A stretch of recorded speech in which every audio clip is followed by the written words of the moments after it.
Gulliver की विचित्र यात्रा। मैं एक जहाज पर नौकरी करता था। जहाज पर नौकरी करते हुए मैंने कई लंबी लंबी यात्राएं की। एक बार दक्षिणी सागर से पूर्वी द्वीप समूह की ओर जाते हुए हमारा जहाज तूफान में फंसकर चकनाचूर हो गया।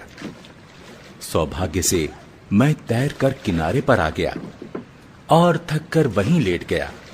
जब मेरी नींद खुली तो मैंने अपने आप को पतले पतले धागों से बंधा पाया।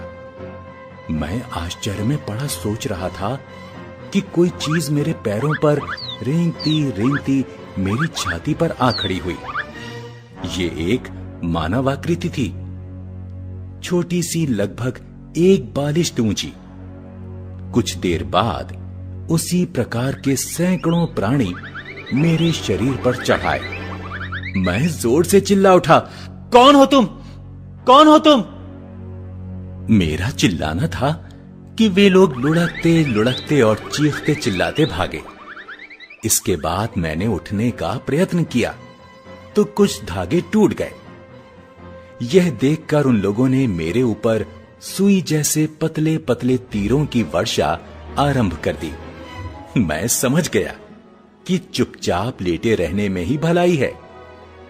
अब उन अद्भुत प्राणियों ने तीर बरसाना बंद कर दिया। उनमें से एक कुछ दूर ऊंचाई पर खड़े होकर जोर जोर से चिल्लाकर कुछ कहने लगा। मैंने हाथ हिलाकर उसे समझाने का प्रयत्न किया कि मैं उनकी भाषा नहीं समझता। फिर बार बार अपना हाथ मुंह की ओर ले जाकर मैंने इशारा किया कि मैं भूखा हूं। वो मेरा इशारा समझ गया। बस फिर क्या था, मेरे मुंह के पास सीढ़ी लगा दी गई और सैकड़ों लोग टोकरियों में खाने का सामान ला लाकर मेरे मुंह में उड़ेलने लगे। जब पानी पीने का इशारा किया तो उन्होंने कई पीपे मुंह में उड़ेल दिए। उन्हें आश्चर्य हो रहा था कि मेरा पेट है या कुआं। थोड़ी देर में ही मेरी पलकें भारी हो गईं और मैं गहरी नींद में सो गया। खड़खड़ खड़खड़ की आवाज से जब मेरी नींद टूटी तो ये देखकर मेरे आश्चर्य का ठिकाना न रहा कि एक गाड़ी में रखकर मुझे कहीं ले जाया जा रहा था।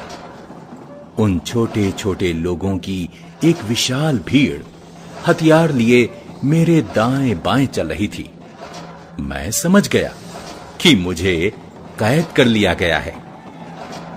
मेरे वहां पहुंचते ही लिलीपुट वासियों की एक विशाल भीड़ मुझे देखने के लिए उमड़ पड़ी। मेरे पहाड़ जैसे शरीर को देखकर सब लोग आश्चर्यचकित थे। लिलीपुट के बादशाह ने मुझे एक पुराने मंदिर में कैद कर लिया। संभवतः राजधानी में यही एक ऐसा स्थान था जिसमें मैं झुककर घुस सकता था। शेष मकान तो खिलौने जैसे थे। जिस तरह वे लोग मेरे विशाल शरीर को देखकर आश्चर्यचकित थे, उसी प्रकार मैं भी उनकी छोटी सी दुनिया को देखकर हैरान था। कुछ शरारती लोग मुझ पर तीर चलाने लगे। एक तीर मेरी बाईं आंख पर लगा। यह देख सिपाहियों ने 6 व्यक्तियों को गिरफ्तार कर मुझे सौंप दिया। 5 को तो मैंने अपने कोट की जेब में रख लिया और एक को उंगलियों में पकड़कर मुंह की ओर ले जाने लगा। वह मारे भय के बुरी तरह चीखने लगा। मैंने उन सबको जमीन पर छोड़ दिया। छुटकारा पाते ही वे सब गिरते पड़ते वहां से भागे। इस बात का उन लोगों पर अच्छा असर पड़ा। बादशाह ने जब ये सुना तो उसने भी मेरी प्रशंसा की। राज दरबार के कुछ व्यक्ति मेरे भोजन पानी के खर्च को देखकर सोचने लगे कि इससे देश में अकाल पड़ जाएगा। वे विषैले तीरों से मेरी हत्या कर देना चाहते थे, परंतु सौभाग्य से बादशाह उनकी बातों में नहीं आया। उसने मेरे भोजन पानी का सारा उत्तरदायित्व अपने ऊपर ले लिया और 6 विद्वानों को मुझे उस देश की भाषा सिखाने का काम सौंप दिया। कुछ दिनों में मैंने उन लोगों की भाषा सीख ली। मेरे स्वभाव और व्यवहार से वे लोग बहुत खुश थे। अब वे निडर होकर मेरे पास आते, कभी वे सिर पर उछलते कूदते और कभी नाचने लगते। बच्चे तो मेरे बालों में आंख मिचौनी खेलते। इस तरह मैं सबका खिलौना बना हुआ था। एक दिन मैंने बादशाह से अपनी मुक्ति के लिए प्रार्थना की। उसने मुझे इन शर्तों पर मुक्त करना स्वीकार किया कि मैं बादशाह की आज्ञा के बिना कहीं आ जा नहीं सकूंगा, और किसी देश से युद्ध छिड़ जाने पर मैं लिलीपुट वासियों की सहायता करूंगा।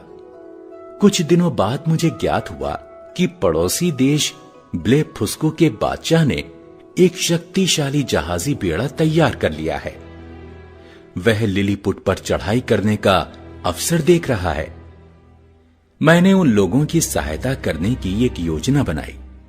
कुछ रस्सियां और कांटे लेकर मैं ब्लेफुस्को की खाड़ी की ओर चल दिया। यह खाड़ी मेरे लिए विशेष गहरी न थी, पर उन लोगों के लिए तो ये महासागर से कम न थी। मैंने खाड़ी में घुसकर वहां खड़े सब जहाजों को कांटों में फंसा लिया और उन्हें खींचता खींचता लिलीपुट की ओर चल दिया। ब्लेफुस्को के सैनिक मेरे ऊपर तीर बरसाने लगे, पर चश्मे और चमड़े के कोट के कारण उनके तीर मेरा कुछ न बिगाड़ सके। ब्लेफुस्को के जहाजों को खींचकर जब मैं लिलीपुट की खाड़ी में ले गया तो वहां के बादशाह और लोगों ने प्रसन्नता से उछल उछल कर मेरा स्वागत किया। बादशाह ने मुझे अपने देश की सबसे बड़ी उपाधि से सम्मानित किया। एक दिन मैं लिलीपुट खाड़ी के किनारे घूमता घूमता दूर जा निकला। वहां मुझे पानी में एक बड़ा तख्ता तैरता दिखाई दिया। ध्यान से देखने पर ज्ञात हुआ कि वह एक उल्टी नाव थी। उसे देखकर मैं खुशी से नाच उठा। वह नाव नहीं, मेरी आशाओं की ज्योति थी। कुछ दिनों बाद मैंने बादशाह से अपने देश जाने की आज्ञा मांगी। उन्होंने मुझे बड़े प्रेम से विदा किया और बहुत सी भोजन सामग्री मेरी नाव पर लदवा दी। सौभाग्य से रास्ते में एक जहाज दिखाई दिया। यह देख मेरी प्रसन्नता का कोई ठिकाना ना रहा कि वह जहाज मेरे ही देश का था। जहाज के नाविकों ने मुझे ऊपर ले लिया।